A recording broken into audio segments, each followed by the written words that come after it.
lẹ́kọ̀ọ́ lé ní ibẹ̀ ni tí ó ti ìgbọ̀mọdé kékeré ìbàgbàlagbà Adun Asa orúkọ mi ni Babalawo Awolola Okanlawon Adeoye tí mo jẹ́ ọmọ bíbí ìlú Igbonla ní Kwara State. Ẹ bá wa máa follow channel kẹ́ máa bá wa so nínú odù Ifá kan sọ ó ní ìpè tá a pè ikú òtúká kárùn òtúká ifo òtúká ohun burúkú kò padà lẹ́yìn ọmọ awo akọrin bá gbogbo mọ ọmọdé kéékèèké ní wọn bọlọ òrìta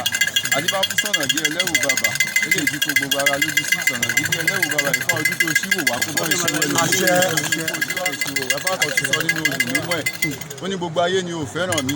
bóríṣì ò bá kú wà mí kò má gbà bórí mi bá ti ń fẹ́ mi èmi ò lẹ́nìkan kí mọ́ lọ́wọ́bọ́jọ́ ọ̀dà ọmọ ọ̀sán lórí ẹṣin ìgbà tí ń bẹ láàrin òṣì níbẹ̀ láàrin ọ̀tá ń fojoojúmọ́ kọ́ mi náà ajogun bí ẹbọ lọ́ní kó ṣe jẹ́ ọjọ́ tí mo dá èpè àtòrí mọ́ ọṣẹ́ bẹ̀rẹ̀ jẹ́ lọ àtòrí ọjọ́ tí mo dá o pé o àgùntàn mọ́ ọdún bọ̀ kọ́ bá àgùntàn ọjọ́ ọkù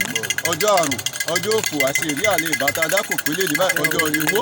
ọjọ́ orí ọmọ ẹ̀mí gígùn àìkú baálé ọ̀rọ̀ tá a dálé ní ló pé báyìí kẹ́ sílẹ̀kùn ajé kẹ́ sílẹ̀kùn ẹ̀yin olólùfẹ́ wa nínú Ìgbà Ìwásẹ̀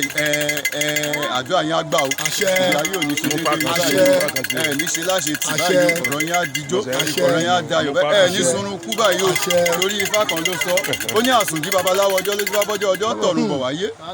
ọjọ́ wá délé ayé táwọn yàmi àjẹ́ wọn fojoojúmọ́ bàbá rẹ̀ jẹ́ ẹbọ náà ní kọjú ó ṣe ọjọ́ gbẹ́bọ̀ ń bè òrùbọ̀ ǹjẹ́ àsùnjí mọ̀mọ́dé ìwọ̀láwọ̀ ọjọ́ kì í sunrun tiẹ̀ kó mọ́ dìde gbogbo àní sunrun kú o eléyìí tá a ṣe lé ní báyìí kò ní já ṣe mọ́ o bẹ́ẹ̀ ló ṣe máa rí báyìí o orílẹ̀ àgbọ̀n wọ́n máa tọ́ wà lábòsùn báyìí bẹ́ẹ̀ ló ṣe máa rí báyìí o àbọ̀rú àbọ̀yè àbọ̀yè gbogbo àtọ́ àsúré ìwòlìwò fún.